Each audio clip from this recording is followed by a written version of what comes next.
775, 386, 4386.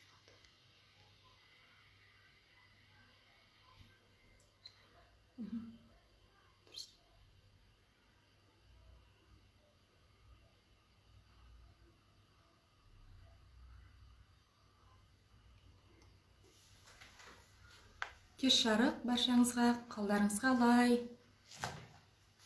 Қосыла беріңіздер, қосыла беріңіздер. Әдейіге ертерек қостым. Эфирдің сапасын тексере берейік деп. Даусым естіліп тұрса, сіздер маған айтыңыздар. Дауыс жақсы, естіліп тұр деп. Е? Сәлеметсіз бе?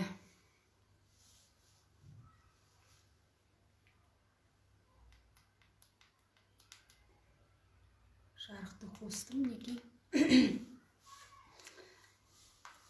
Қайырлы кеш баршаңызға. Тікелей эфирде Гүлжаз Қарбекқызы.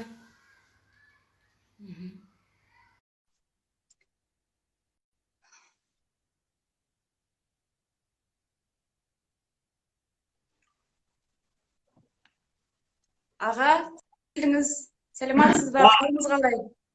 Саламатсыз ба? Өздеріңіз Киелі Түркістанға бізден жалынды сәлем. Ана юрттан аса юртқа. Бәрі жақсы, шүкір. Аман есен.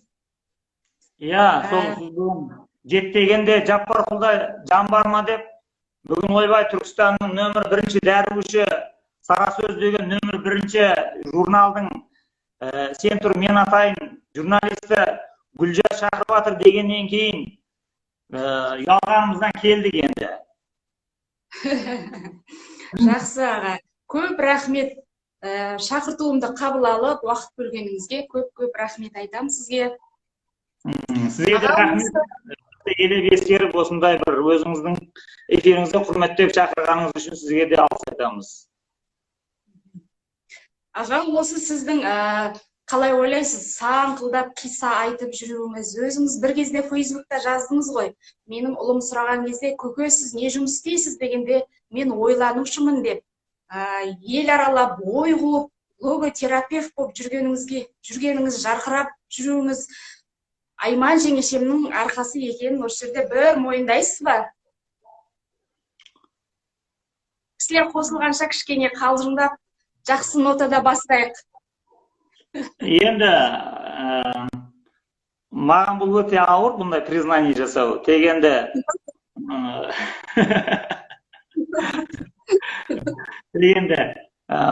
Құдай көріп тұр мойында дегеннен кейін ғана амал жоқ айтып. Жалпы мынандай сөз бар ғой енді. Behind every great man there is a surprise woman дейді. Кез келген мынандай елдің алдында маңдай жарқырап жүрген еркектің артында қайратты қатын тіреп тұрады дейді.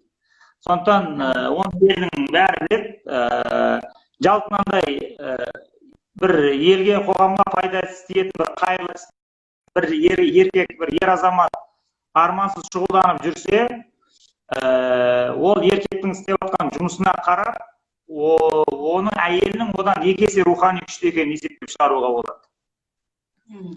Мен енді өз өмірімде сондай күрескер, қайраткер, рухани өте мықты қаншама адамдармен араластым, олардан тәрбие алдым, тәжірибе алдым. Сол елдің алдында жүрген, маңдай жарқырап жүрген жігіттердің бәрінің әйелі еркектерінен екі есе мықты болады. Бірақ олар көрінбейді, білінбейді. Олар атаққа таласпайды, олар суретке түспейді, сондай өте. Олар жаңағы күйеулерінің елдің арасында жүріп өндірген мәнді мағыналы ғибратты ғұмырынан рухани ләззат алып, соны қанағат қылып жата береді. Сіз жақта дауыс қатып жатыр деп оқырмандар жазып жатыр аға. Кішкене қатып жатыр деп. Эфир дұрысталатын шығар, жаңа ғана басталды. Мен Wi-Fi-дың жанында отырмын. Менде де Wi-Fi бәрі, интернет бәрі қосылып жақсы жұмыс істеп тұр. Мен әбден дайындалып, интернеттің бәрін тексеріп, өзімде жуынып, шайынып, сол 2 сағат қу деп келдік. Жақсы аға. Бүгінгі тақырып логотерапия мағыналы ғұмыр. Тақырыптан бұрын сізден бір нәрсе сұрағым келіп отыр. Сізді эфирге шақырдым, содан бері менде асқа тәбет жоқ, не ұйқы жоқ, не күлкі жоқ. Екі беттеп жаттым да қалдым. Стресске түсіп кеттім. Бұл жауапкершілік пе мендегі, әлде Санжар Керімбай ағаның деңгейінде сен сөйлесе аласың ба, ей Гүлжаз деген мына жердегі менің жанайқайым ба, үрейім ба? Бұл мендегі не күй аға? Мен білмеймін, сіздің ішіңіздегі субъективті көңіл күйді мен тәпсірлей алмаймын.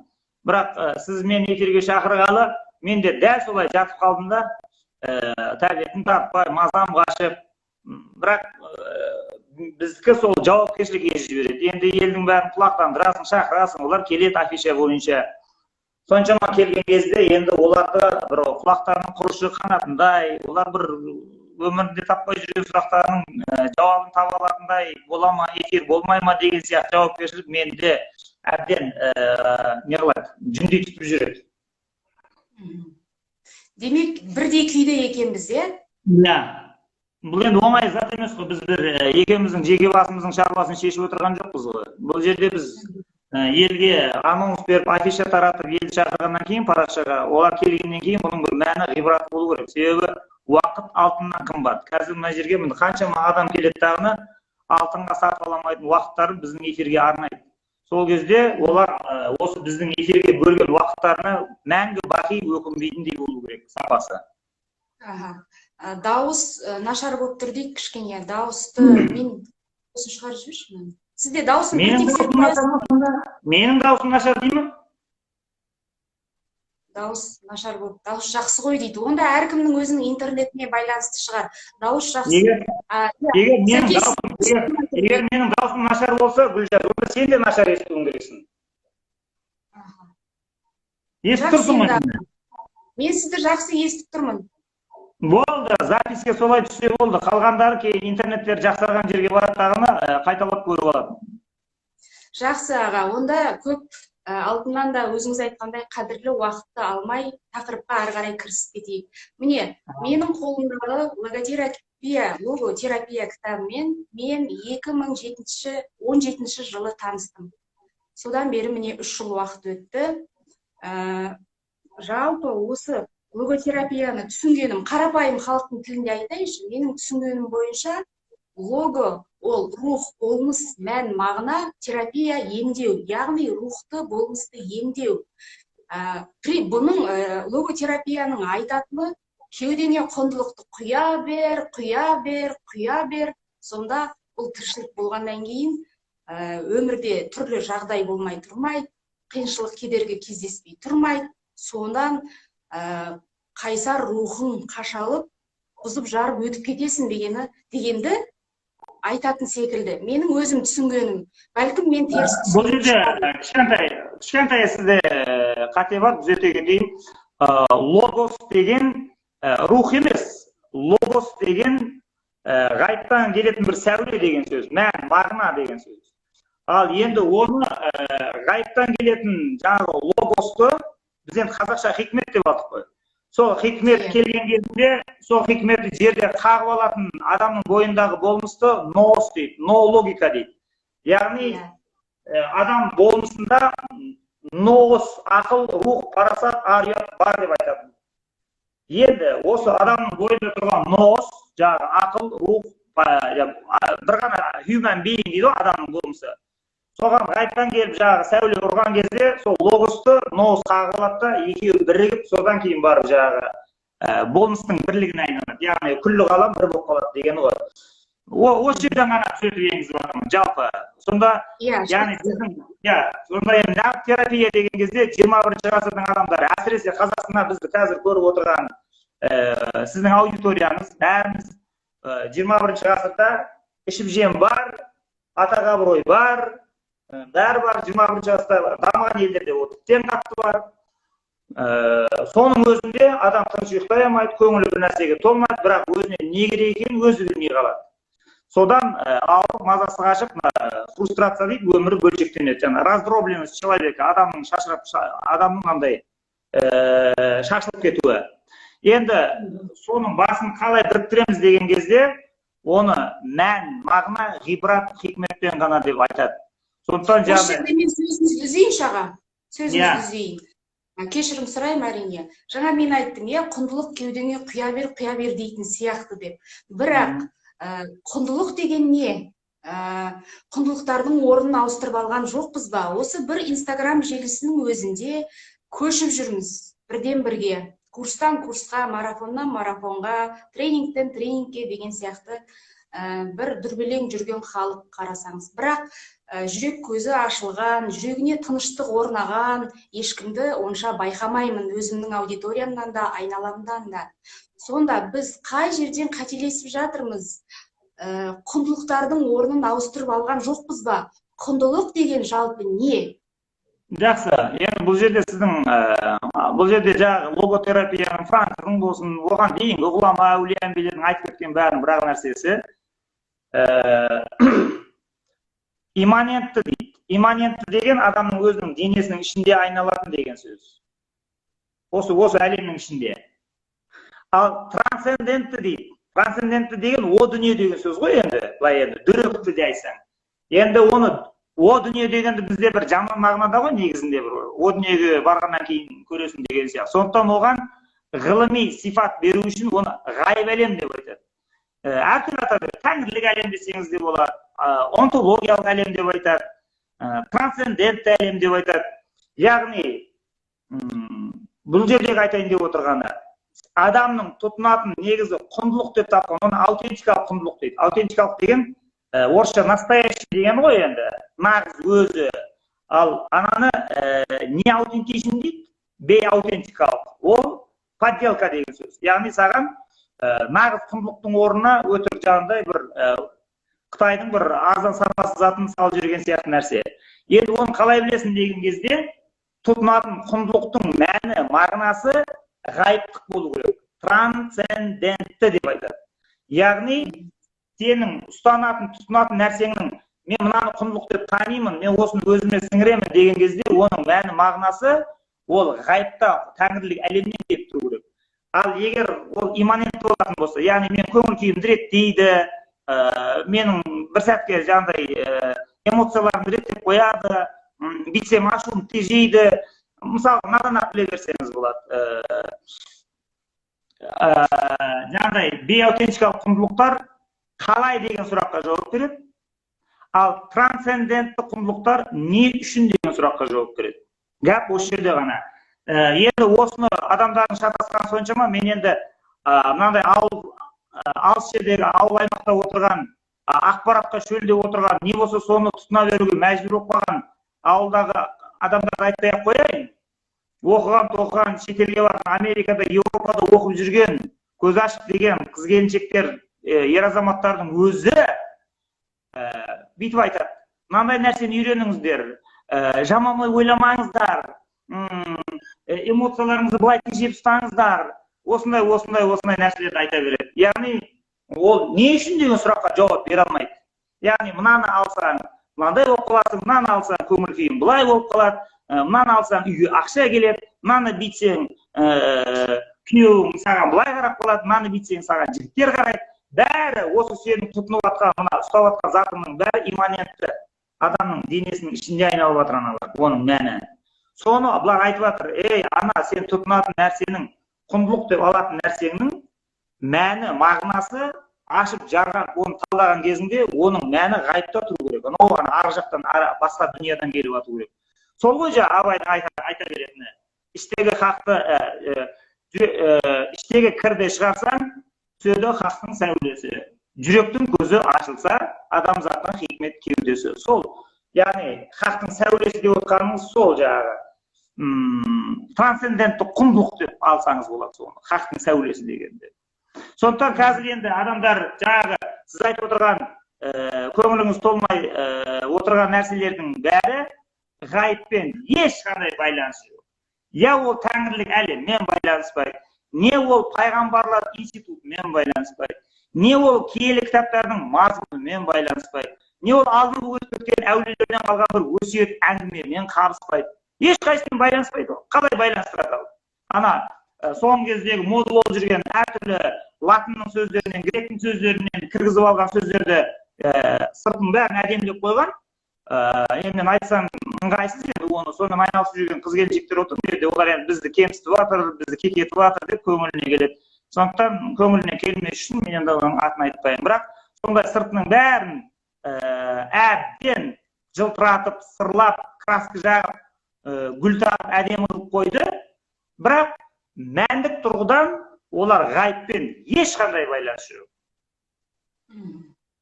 Жақсы. Аға, сіздің даусыңыз андай эхо болып тұр деп көп жалғыз етіп жатыр. Бір даусын тексеріп, немесе кішкене микрофоннан сәл арырақ отырасыз ба, қалай болар екен? Бүкіл комментарий осылай дауыс болып кетті. Дауысқа қараңыздар, дауыс түсініксіз дейді. Телефон ауыстырамын онда, өшіреміз. Жақсы. Давай, телефон өшіремін.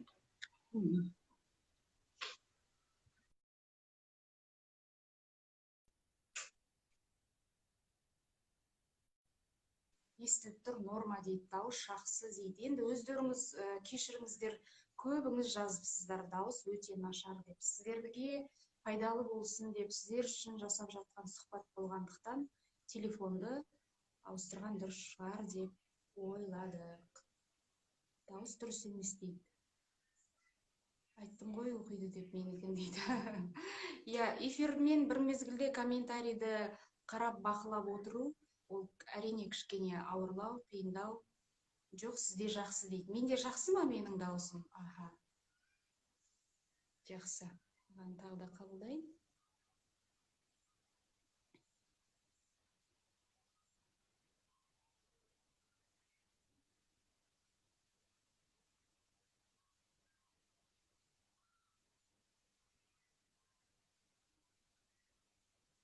Қазір аға қосылады сізге.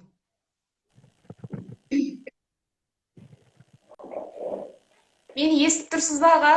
Енді қалай? Иә, мен сізді естіп тұрмын ғой. Менше. Болды, сізді мен де жақсы естіп жатырмын, бірақ көрермендерге неге дұрыс естілмей жатқанын. Мен телефон ауыстырдым, енді осымен бір көрейік. Жақсы аға, сөзіңізді жалғай беріңіз, ары қарай кет. Жаңағын бір қайталап кетейік, дұрыс естілмеді деп, мен жауабын бере салайын, жақсы ма?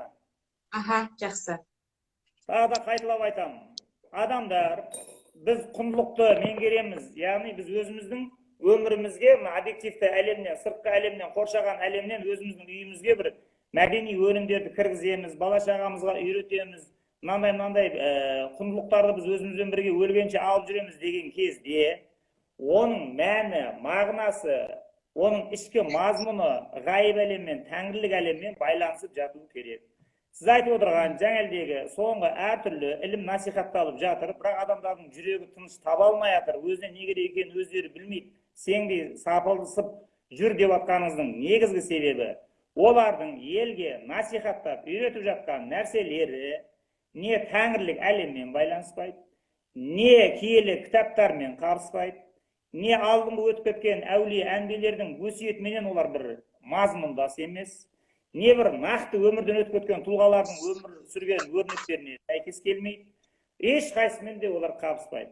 Просто аттары өте әдемі аталады, қазіргі елге ұсынылып жатқан құндылықтардың бәрінің атауы шынымен де құлаққа өте жағымды естіледі, бір Европадан келген, гректің, латынның әдем сөздермен андай ация, мұндай ация деген сөздерді қойып қойған адамдар сол сыртқы несіне түсіп қалады. Ал енді дұрыс, менен рухани ілімді насихатта өте қиын, себебі дін профанизацияға ұшырады, дін ұстайтын адамдардың бәрі дінді жеке мүддесіне пайдаланып, оның абыройын, беделін бәрін быт-шытын шығарып жіберді.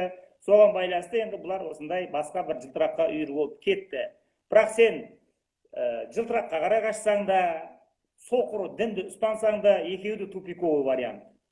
Сіз жаңағыдай аутентикалық құндылықты қашан табасыз, нақты сізді ғайып әлеммен байланыстырып тұратын кәдімгі адам ата жаралғалы бері келе жатқан ортақ құндылықтарға қашан жалғанасыз, сол кезде барып жүрегіңіз тыныш табады, одан бері тыныш өле алмайсың.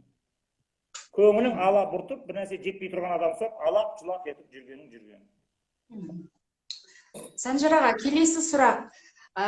Логотерапия кітабын мен оқып отырсам, сіздер сол ғылымды біздің Абай, Шәкәрім секілді, Яссауи секілді ғұламалардың ойларымен, пәлсапаларымен параллельді түрде бересіздер. Қиссамен бересіздер. Мысалға, ей тілім тұрғанда жан саламатта, тамаша тәнті болып ғаламатқа, жоқтан бар қылған сені жүзіңді көр, Алланың есімдерін санамаққа деп жыр жаттау менен қиссаны қосып бересіздер. Осы жерде жыр жаттау менен, қисса жаттау менен логотерапияның бір-біріне байланысы қандай? Қалың көпшілікке әлі кітабын оқымаған адамға түсініксіз болуы мүмкін осы жағы. Логотерапия деген нәрсе, ол сізге сырттан бір құндылық алып кеп бермейді. Логотерапия сізге, ол өзі шыққан жері Австрия ғой енді, Венадағы австриялықтардың тұтынатын құндылығын алып кеп бермейді. Яки болмаса, осы ілімнің негізін қалаған Виктор Франклдың өзінің ұлты еврей, ұстанатын діні иудей. Бірақ ол еврейлердің, я болмаса иудейлердің құндылығын бізге алып кеп бермейді. Ол объективті түрде оның теориясын ғана жасайды. Жалпы аутентикалық құндылықты, адамның, яғни көкірегін қазынаға толтыратын құндылықты философиямен, психологиямен, медицинамен қорғайды. Енді оны қорғағаннан кейін, ол тәсілдерді, теорияларды меңгергеннен кейін, мен дәл сол стратегияны пайдаланып, дәл сол қару-жарақты, философиялық қару-жарақты пайдаланып, мен өзімнің қазақ мәдениетінде, қазақ топырағында өсіп, өніп, көктеп, көгеріп, жайқалып, жеміс берген барлық рухани құндылықтарды логотерапияның теориясымен қорғай аламын. Яғни, логотерапия деген Абайдан, Яссауиден, пайғамбарлардан, ғұлама данышпандардан қазақ топырағында өндірілген қандай құндылық бар осындай рухани, солардың бәрін нигилист деп аталатын, я болмаса рационалист деп аталатын, болмаса аферист деп аталатын, болмаса радикал діншіл деп аталатын Құдайдан безген алатұяқтардың талан-тараж қылуына мүмкіндік бермейтін күзетші қабаған ит. Логотерапия ол мен тұтынатын, мен ұсынып жүрген барлық қазақ мәдениетін, барлық қазақ руханиятының құндылықтарын қорғап тұруға, сол құндылыққа тиіссе біреу абалап үретін ол күзетші ит сияқты нәрсе ол. Сондықтан логотерапияның өзі пайғамбарлар мен әулие әнбиелерден қалған құндылықтардан ол жоғары тұра алмайды. Ол соларды қорғау үшін келіп тұр, соның қызметшісі сияқты нәрсе. Сондықтан логотерапия дегенді түсіндің бе бір рет? Мына құндылық ұсынады екен ғой бізге. Адам құндылықпен ғана өмір сүреді, адам құндылықты бойына сіңірген кезде ғана мына ауруынан айығады дегенді үйрендің бе? Болды, бітті. Құндылықты қазақ топырағынан өсіп өнген неден аласың сен? Өзіңнің тамырыңнан күш аласың. Бар сол. Жақсы. Жақында мынадай жағдай болды. Менің бір туыс сіңілім маған шағымданды. Көңіл күйім болмай жүр, ештеңе қызық емес деген сияқты бір шағымдарын телефонда айтты. Мен автоматты түрде оған мораль оқыдым. Сен Құдайдан жақсы күйеу тіледің, саған Құдай үйі бар күйеуді берді. Ұл сұрадың, ұл берді, қыз сұрадың, 2 қыз берді. Күйеуің екеуіңде жұмыстарың бар, табыстарың бар. Не жетпейді сендерге? Осыған тәубе етіңдер. Мен сияқты осы жасыма дейін квартирада жүрсең не болар еді? Деп мен оған автоматты түрде мораль оқыдым. Ал енді Франклдың мына мәселені естен шығармайды дегені бар. Естен шығармау керек деген нәрсе бар Франклда, мынау болады, мынау болмайды, мынау жақсы, мынау жаман деп айтатын моралистердің аулақ жүріңдер дейді. Мен өзімнің дұрыс емес мораль оқығанымды түсіндім, артынан түсіндім. Бірақ мен қалай көмектесу жолын білмедім шынын айтқанда. Оған не жетпей жатыр? Бұлай келсейік, бұл жерде саған мынау көп адамда осындай сұрақ. Көп адамда осындай сұрақ. Барлық материалдық жағдайы бар, мүмкіндігі бар, қолы ұзын, бірақ көңілдері енді аш, мына жерінде ештеңе жоқ. Жаңа логотерапияның айтып жатқан экзистенциялық вакуум деген осы ма? Иә, экзистенциялық вакуум деген осы, біздің заманымызда қазір жасы әсіресе 30 бен 40-тың арасындағы адамдардың бәрін өлтіріп бара жатыр, кәдімгідей жанын қоярға жер таппай. Так, бұлардың көбісі неден болды? Мынау 90-шы жылға дейін аталар әжелер институты жақсы болды дағына, сосын салт дәстүр сырдың кезінде жақсы ұстады енді қазақтар, обалы не керек. Өйткені радикалды, надан, соқыр, адамды қараңғылыққа батырып жіберетін дін әлі ол кезде келген жоқ тұғын. Соған байланысты ол кездегі буын жақсы кішкене көкіректеріне бір салт дәстүр арқылы құндылық сіңірді дағыны 91-ден былай қарап бай болу, жаңағыдай иномарка міну деген бір тренд басталды ғой, жаңағыдай свежий пригнанный деген. Болмаса мықтылары салоннан мінетін. Соған байланысты одан кейін жаңағыдай қызды тойханадан ұзатып шығарып салу, сосын өкіртіп той жасау басталды. Солай ана құндылықтар орнын ауыстырып жіберді ғой. Соған байланысты тұтас бір поколение, шынымен де көкіректерінде біз не үшін өмір сүреміз, біз не үшін үйленеміз, бізге ұрпақ не үшін керек, и вообще мен өзім не үшін туылдым мына жерге деген сұрақты қоймайды. Тіпті ондай сұрақ қою керек екенін білмейді. Себебі Қазақстанда мен әлі көрген жоқ ондай бір рухани лидерлерді, адамдарға бұндай болмыстық тұрғыдан түп тамырынан бастап үйрететін. Яғни бұны соңғы рет 32-ші жылғы өлгенге дейін Шәкәрім атамыз ғана тоқтамай қақсап айтумен болған. Яғни жаңағы сіз айтып отырғандай состояниеге өте ыңғайсыз жағдайға түсіп қалмау үшін адам негізі 13-14 жасынан бастап шынды білмек ойласаң сен ең алдымен жанды біл, ең керекті 3 сұрақпен жан құлағын қойып бара. Келдім қайдан, не істесем пайдам, өлгеннен соң не боламын? Мен деген жан ақыл айнам, жоғалама сол шынақ. Бар болған зат жоғалама, жоқтан әсер қалама, аш көзіңді тұмшалама, кетті ақылдан тым жырақ дейді. Сізді 3 сұраққа отырғызады. Яғни сен қайдан келдің? Сен қазір не істеуің керек еді? Не үшін тұрсың сен бұл жерде? Сен қайда кетіп бара жатсың деген сұрақ қорықпай дастарханның басында, ерлі-зайыптылардың арасында көлденең қойылу керек.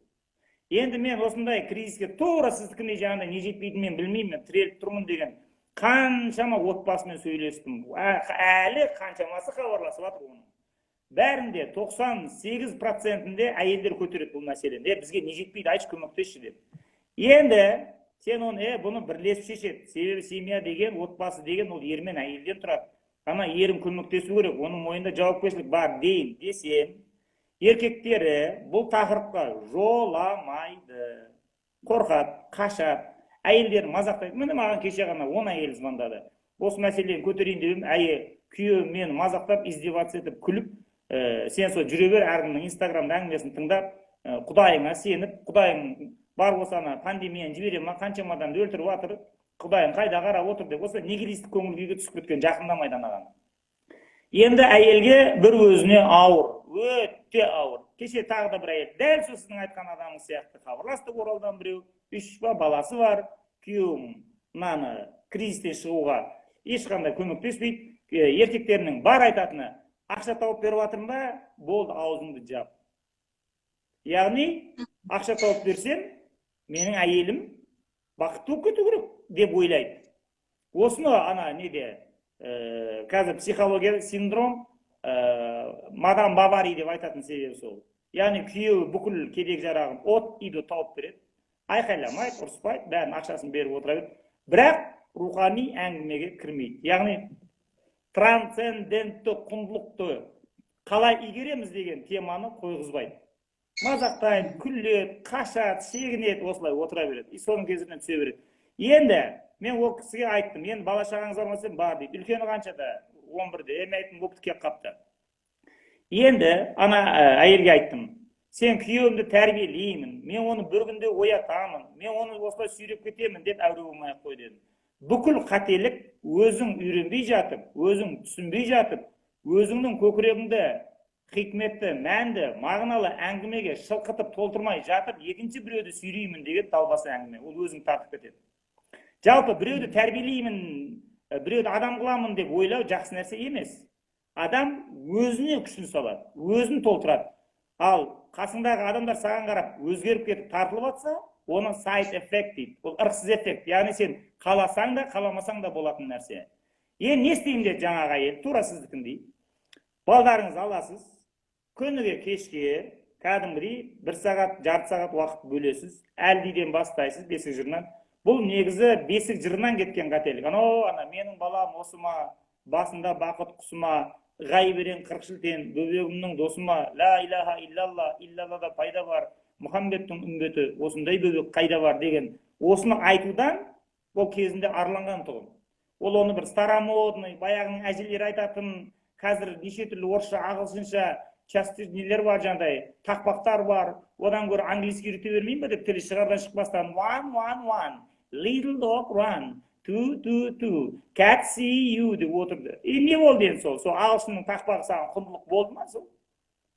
Әлдейді лақтырып тастады да орнына ананы алды мысалға. Бәрі сөйтті. Модерн қазақтардың бәрі сонымен жыртылып, сонымен мақтанды мысалға. Не болды соның ақыр аяғы? Ақыр аяғы экзистенциялық фрустрацияға алып келіп, адам шашылып қалып, күйеуімен эмоциональный байланысқа түсе алмайды. Күйеуімен сүйіп қосылған күйеуімен ара қатынасы экономикалық қарым қатынас. Анау бұған ақша береді, бұл оның қалаған уақытында сексуальный қалауларын өтеп тұру керек. Бұл даже баланың өзі шартты. Содан ол тұрды дағыны, болды, мен кірісемін деді. Сөйтті дағыны қолға алды. Ал енді өткенде Таразда бір әйелді көрдім. Ол кәдімгідей күйеуін заставлять етті. 2 сутка мен отырам деді балдармен, 1 сутка сен отырасың деді. Күніге 24 сағаттың 1 сағатын осындай отырамыз деді. Яғни ғайып әлемдегі мән, ғайып әлемдегі хикмет деген нәрсенің сәулесін күшпен, қазірмен, қайратпен уақыт шығарып, өзіңді қинап отырып, бала шағаңмен кешке дастарханның басында тәңірлік әлемде тұрған сол сәулені үйіңе құт береке құйып алсаң алдың, ала алмасаң болды, кеттің шашылып. Түкті істей алмайсың. Сол үшін де біз ана әлдиден эпосқа дейін деген кітапты ең бірінші шығарған себебіміз де сол. Осы жерде бір, осы жерде сөзіңізді бөліп, жарнама айта кетейік. Әлдиден эпосқа дейін логотерапия, міне осы сары кітаптарды Түркістан қаласында мен мына жерде номер прикрепить етіп қойдым, сары кітаптарды алуға болатын нөмір деп. Реклама таймлайнда 5-6 секунд болса да. Жақсы аға. Енді көріп отқан адамдарға айтайық. Біз бұл кітаптарды реклама жасамаймыз. Жаңағы жасап отырғаным ол реклама емес. Ол үгіт насихат деп аталады. Реклама жалпы сапасыз, нашар, өтпей жатқан товарларға жасалады. Ал мұнандай құндылықтарға бұған насихат жасалады. Сондықтан мен бұл жерде ұялмаймын, қысылмаймын да. Яғни бұл кітаптарды кез келген мүмкіндікті пайдаланып, үгіттеп, насихаттап қалуға тырысамын. Егер олай істемесең, адамдардың көкірегі жаңағы қуыс кеуде деп аталатын аурумен ауыраттағыны не істеп, не қойғандарын білмей лағып кетеді. Жақсы. Ақтауда бар ма деп кітапты сұрапты. Ақтауда бар. Кітап отбасы деген бізде инстаграмның парақшасы бар. Қазір тағы да мына жерге прикрепить етіп қоямын. Сол жерден қарасаңыздар болады. Аға, енді логотерапия кітабы 70 жылдан бері өзі оқылу жағынан рейтингтен түспей келе жатыр екен. Адлер мен Фрейдтің принципін талқандады.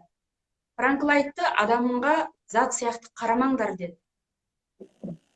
Жаңағы күйеу мен әйелінің арасындағы қарым-қатынасқа тағы да келейін деп тұрмыз. Сонда күйеулер әйелдеріне зат сияқты қарап тұр ғой,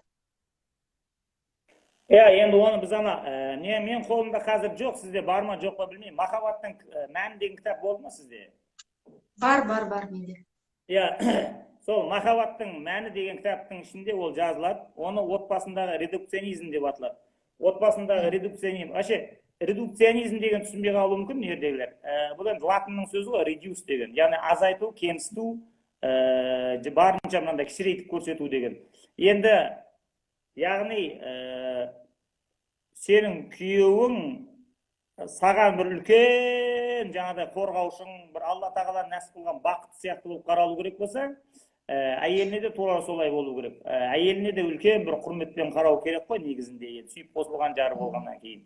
Бірақ уақыт өте келе, бұл жаңағыдай адам ата Хауанадан бері келе жатқан ер мен әйелдің, әйел мен еркектің бір нәзік рухани қарым-қатынасы ұмытылып жоқ болып кеткеннен кейін оның орнына жаңағыдай экономикалық қарым-қатынастар орнайды. Яғни күйеуіне ақша табатын машина, сосын ақша құсатын банкомат деп қарайды. Даже кейбір сондай пысық әйелдер карточкасын алып алады, оны қонақта отырғанда мақтанып айтады, біздің пәленшенің карточкасы менде, ол даже өзінің пин кодын білмейді деп. Негізі ол жақсы нәрсе емес. Соответственно, мына еркектерде де сондай әйелдеріне редукционистік қарым-қатынас ұстанады.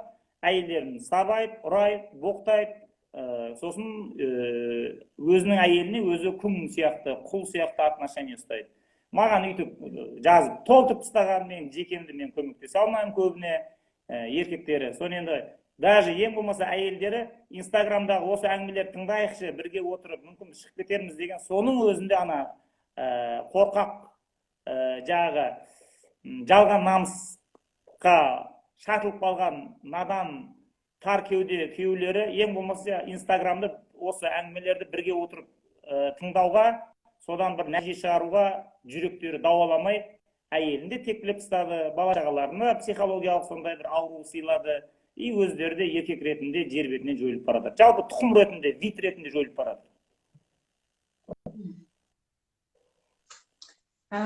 Жақсы. Логотерапия өзі екі нәрсені фундамент қылып алған екен аға, біреуі өзіңнен есіп алу, біреуі өзіңді жарып шығу дейді. Жақсы, мен енді өз-өзінен есеп алу деген нәрсені өз басым жеке жақсы түсінемін. Абай айтқандай, аптасына бір, айына бір, болмағанда 2 айда бір өзімден есеп алып тұрамын. Ал мынау өзін жарып шығу деген нәрсе не? Осыны толығырақ айтып беріңізші. Бәлкім бізде көп адам осы өзін өзі жарып шыға алмағандықтан, өзін тани алмағандықтан көптеген ойдың кедергісіне, тіршіліктің кедергісіне ұшырап жатуы мүмкін ау деп ойлаймын да. Енді оның қиындығы да жоқ.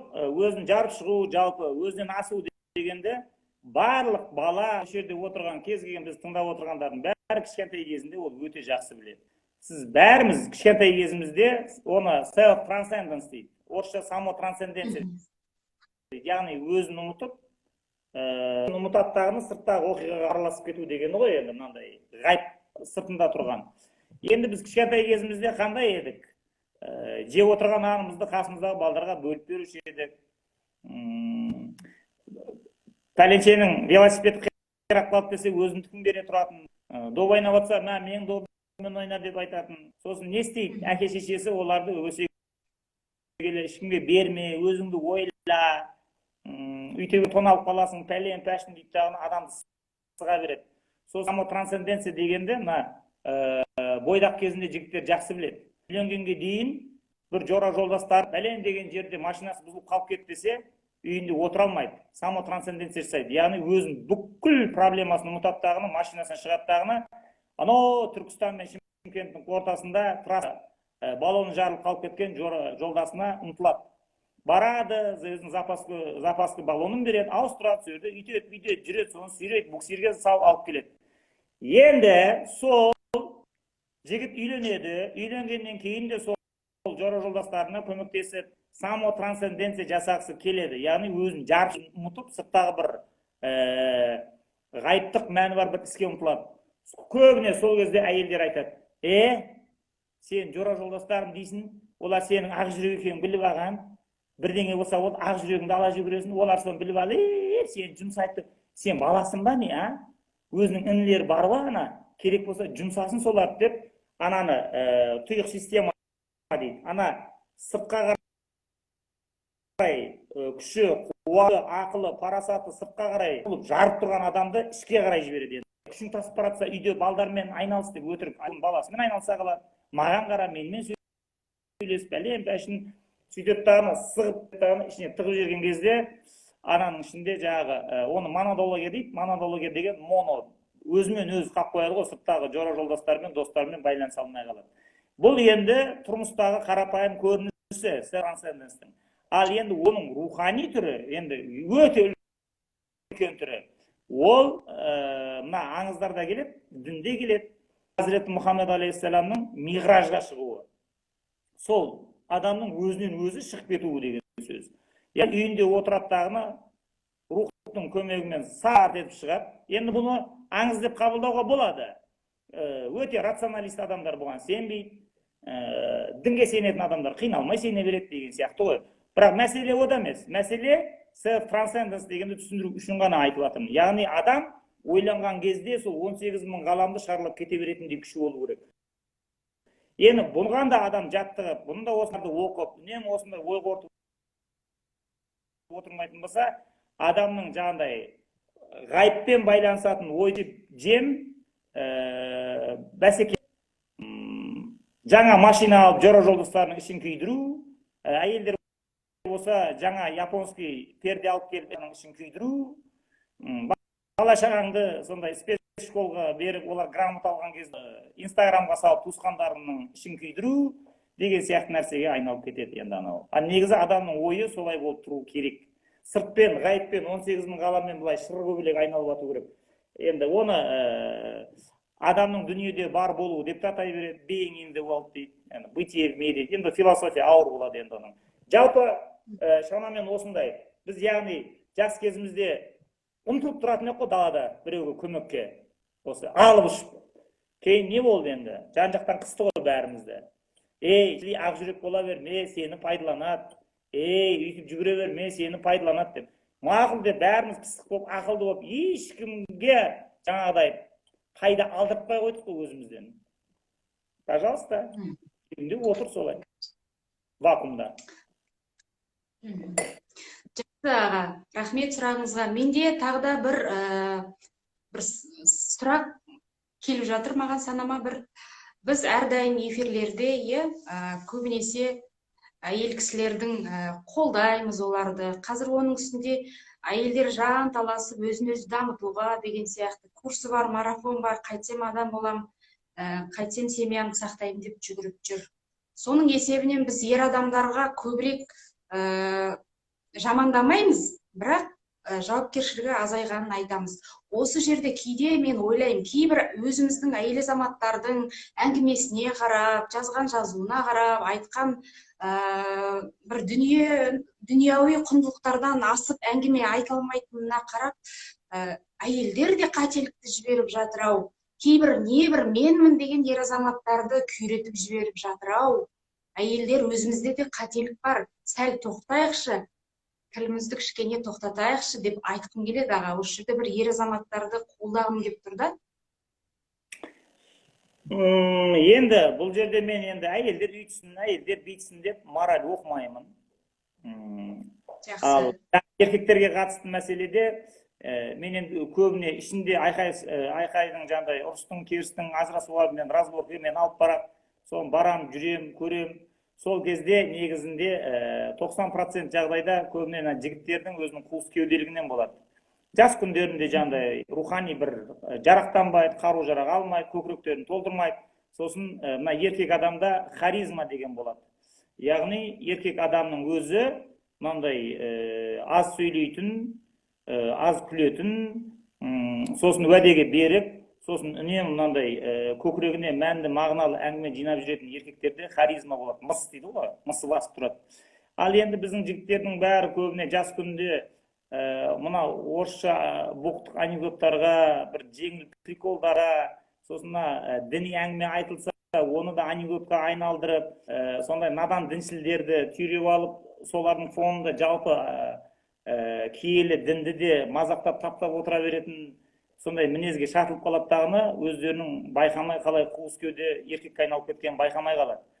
Енді мен сізге айтайын, әйел бала шағаңды басып тұратын көкірегіңде трансцендентті мыс деп аталатын бір салмақ болмайтын болса, кез келген ақымақ әйел ол еркекті қорлап жүре береді. Сондықтан отырып алып мен әйелдерге бүйтсеңдерші деп ақыл айтудан аулақпын. Білем, ақымақ әйелдер білем, дүние қоңыз күйеуіне тап, үйт деп мыңқылдап сөйлей беретіндерді білем, көріп жүрмін. Соның өзінде, мысалға, күні кеше ғана осында мен тұратын жерде бір жігіттің інісі ажырасып жатыр, яғни келін кінәлі, жаңағыдай үйтпейсің, бүйтпейсің, біз элитамен араласуымыз керек, пәлен пәшін жерде сен отырғызып қойдың мені, мен кім едім кезінде бәленше едім деген сияқты. Енді ол әйелге ақыл айтайын десең айта алмайсың да. Неге десеңіз, оның күйеуін мен 10 жыл бойы сүйредім. Мынаны үйреніп ал. Мынаны үйреніп ал. Бойдақ кезінде. Ертең керек болады. Ертең ана әйел бала шағаң басынады сені. Көкірегің толтыр қазынаға. Мыналар жатта, қатыс. Мына менімен бірге зікірге отыр. Мына ара зікірін үйрен. Аллаху, Аллахай, отыр, жатта. Біреуіне беттеген жоқ. Бұлай енді мен сыйлап, иә сәке дейді, қашып, пішіп, мен отырған жерге келмей, өйтіп жүріп, енді пысық, сұмдық малта бар енді анау. Енді 3-4 жерде жұмыс істей береді. Сөйтті да не істеді? Өте пысықтың арқасында жер алды, шоколад қып тұрып үй соқты, айттырып бір қызды алды әке-шесімен. Енді басы бәлеге қалды. Ана не қоңыз әйел, ана ешқандай мысы баспайтын, харизмасы жоқ, малта бар еркекті есеп қып мініп алып болды. Енді не істеймін мен енді? Ана бұл келінді барып кінәлайын ба? Дүние қоңызсың сен деп. Егер анау менің қасымда 10 жыл жүрген кезде, өзі тағы қайда 2011, 2012 бізде бұндай атақ, абырой, шақыру, бәлем, бәшін, оқу, тоқу жоқ, қолымыз бос. Не істерімізді білмей айналып кеп қыстың күні сол қыс бойы зікір салып шығатын тұғымыз. Қарап отырғанша келін хикметті Қожа Ахмет Яссауидің жаңағы хикметтерін үйрене берейік деп. Сондай бос заманда, сондай мен оған көп уақыт арнағанда, соның бәрін бос жіберді сол бала. Енді ана дүние қоңыз ниеті жаман пасық әйелді жеңу рухани майданда оған вряд ли оған күші жетеді. Сен ақымақ әйелмен күресу үшін рухани майданда оны жеңіп шығу үшін сен көкірегіңде зілли салмақ болу керек қой. Жоқ қой, оны алмады ғой. Сондықтан мені әйелдерді тәрбиелеуге, әйелдерді адам қылып жіберетін сиқырлы сөз айтуға мені көндіре алмайсыздар. Жақсы. Жақсы аға. Енді қайтадан кітаптарға оралайықшы аға. Менің сары кітаптармен, барлық кітабымен таныспын, 12-13 кітабымен, отбасы хрестоматиясы жобасының барлық кітаптары менің қолымда бар. Енді мен өзімнің басымнан өткен бір жағдайды қысқаша айтайын, және ол көп әйелдердің, көп ер азаматтардың басында болуы да мүмкін. Біз өзімізді дамытамыз, көзімізді ашамыз, былайша айтқанда қалай интеллектуалымызды дамытамыз, осы трендтегі барлық моданы білеміз, өсеміз, өнеміз деп қатыспаған тренингіміз, қатыспаған семинарымыз қалмады. Жеке басым өзім мен осы Қазақстанда шығып жүргеннің бәрін көрдім. Оның үстіне менің мамандығым журналист, зерттеу, бәрін көру, ол екі бастан солай болу керек. Қарау керек, байқау керек, қатысу керек. Енді соның барлығына қатысып келіп, бір күні үйге келіп, сол сары кітаптарды ақтарып отырсам, Яссауи феномені деген кітап қолыма түсті. Енді 2 жыл, 3 жыл аралап, осы кітапты оқып кеп жіберген кезде, менің сонша ақша шығарып, сонша уақытымды кетіріп, семинар тренингтерден жақсылап, дұрыс әлі түсіне алмаған дүниелерімнің барлығы Яссауи феномені кітабының ішінде тұрған екен. Оны оқығанда түсіндім. Не айтасыз? Мен таң қалдым. Өзімнің кеткен, мүмкін маған сол дұрыс болған шығар. Бәлкім маған Яссауи феномені кітабын бірінші қолыма ұстатып қойып, осыны оқысаң адам боласың десе, мен бәлкім жоқ, ана сыртта қалып баратқан брендтерден қалып кеттім деп ойлауым мүмкін беді. Соның бәрін шарлап келгеннен кейін мен Яссауи феномені кітабына жабысып қалдым. Ол менің төсегім басында тұратын валерьянкам айналды. Былай қарай, бір шетінен мынандай нәрсе бар. Тарихты дейді, өткен шақтың қалау райына салып талдаудың түк пайдасы жоқ деген бар. Яғни өтіп кетіп, ол енді сіздің тағдырыңызға айналып болғаннан кейін битсе қалай болар еді, битсе қалай болар дегеннің бір тиын пайдасы жоқ. Оқиға өтіп кетті ма, болды. Енді оны тағдыр деп есептейміз. Енді сол өткен оқиғаның мәні не деген сұрақ қойылады. Яғни ол алдыңғы қисапсыз қатысқан семинарларыңыз сізге мынадай пайда берді. Нағыз аутентикалық құндылықты айыруды үйретті. Яғни сіз егер мен сізге бірден Яссауи феномен бергенде, мен ойлаймын, сіз оны менсінбес едіңіз. Өйткені шыққан, тем более Түркістандағы Ясауиді насихаттау деген Қазақстанда соңғы 20 жылда Қожа Ахмет Яссауидің атын өшіру үшін, Қожа Ахмет Яссауидің ілімін тұншықтыру үшін, Қожа Ахмет Яссауиді ұмыттырып жіберу үшін жасалынған неше түрлі үгіт насихат кампаниялары қазақтарды өзінің мәдениетінен, өзінің руханиятынан жерген нигилистке айналдырып жібергені рас. Оны көзбен көріп, қолмен ұстадық. Енді сіз де бірінші көргенде, енді ол белгілі әңгіме ғой, өзім Түркістанда тұрамын, Яссауидің күніге кесенесінің жанынан өтемін, білемін ғой мен. Лучше ана жақта Европадан келіп жатқан, ана Ленинградтан келіп жатқан ғылымды игерген сияқты. Есесіне, сіз енді бұдан кейін келетін неше түрлі андай изм, андай ация, мұндай ация дегендерге бұрынғыдай өрекіп тұрмайсыз. Күлесіз де қоясыз. Себебі, сіз рухани тұғырыңызға және өзіңіздің тарихи тізбекпен, Құдай қалап қойған тарихтың жолымен келген мәдени қабатыңызға, өзіңнің рухани тамырыңызға жалғанғаннан кейін болды. Сізге рухани кислород дұрыс жолмен, тамырлармен келіп жатыр. Сіз нормально дышать етіп жатсыз қазір. Оған дейін жаңағы өкпесі пневмония болып, коронавирустан оттегі жетпей жатқан адам сияқты тұншығып жүретін едіңіз. Міне енді сіз жазылдыңыз. Былайша айтқанда, рухани коронавирустан Яссауи феномен деген кітап емдейді ғой. Жақсы аға. Жақсы, емдейді, дұрыс айтасыз. Енді осы сар кітаптар деп айтайық, жалпы бірнеше рет басылып шықты. Логотерапия кітабы 3 рет басылып шыққан екен. Менің алған ақпараттарыма қарағанда. Жалпы сіз қазір Турцияда осы логотерапия ілімі бойынша білім алып жатырсыз, елге ораласыз. Содан кейін белгілі бір оқу орнында логотерапия осы ғылымын ашып, тұрақты айналыса аласыз ба? Қазіргі мына шығып жатқан кітаптардың тиражы жаңағы мұқтаж, рухани кеселге ұшыраған адамдардың барлығына жеткіліксіз, әрине. Жалпы халықтың санына, мұқтаждыққа шаққанда, ол жеткіліксіз, әрине. Өйткені отбасы хрестоматиясы қорының шамасы жетпей жатуы да мүмкін. Жеткенше жетіп жатыр ғой, әрине. Мемлекеттік деңгейде емес қой енді, әрине. Сондықтан ойым шашырап кетті. Жалпы... Сұрағыңызға жауап берейін. Мен енді нақты бір жерде байланып тұрып, бір оқу орнында жұмыс істеу керек дегенді қазір онша қабылдай алмаймын. Неге? Себебі адамдар бұрын оқу орнына не үшін баратын еді? Себебі ақпаратты, білімді интернетпен, телефонмен ала алмайтын. Тек қана университеттің қабырғасында жүріп қана алатында, профессордың лекциясын бетпе-бет отырып тыңдайтындағын сөйтіп қана ала алатын.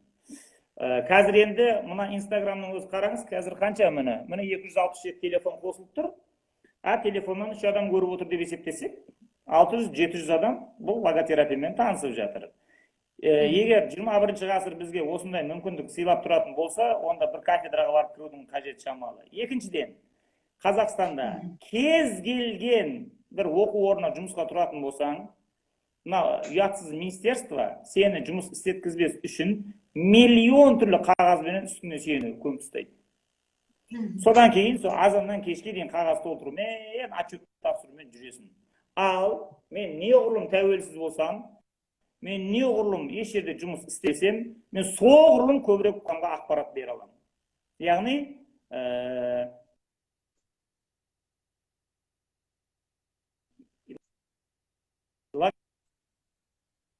ағайдікі қатып қалды.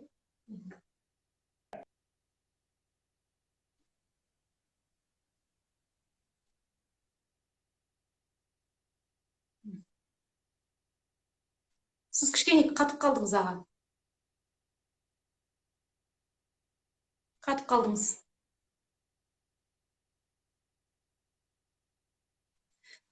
Сіздің даусыңыз естілмей қалды, аға. Дауыс жоқ.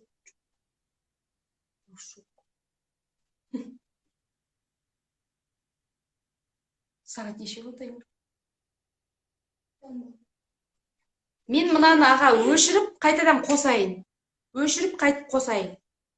Естіп отырсыз ба мені?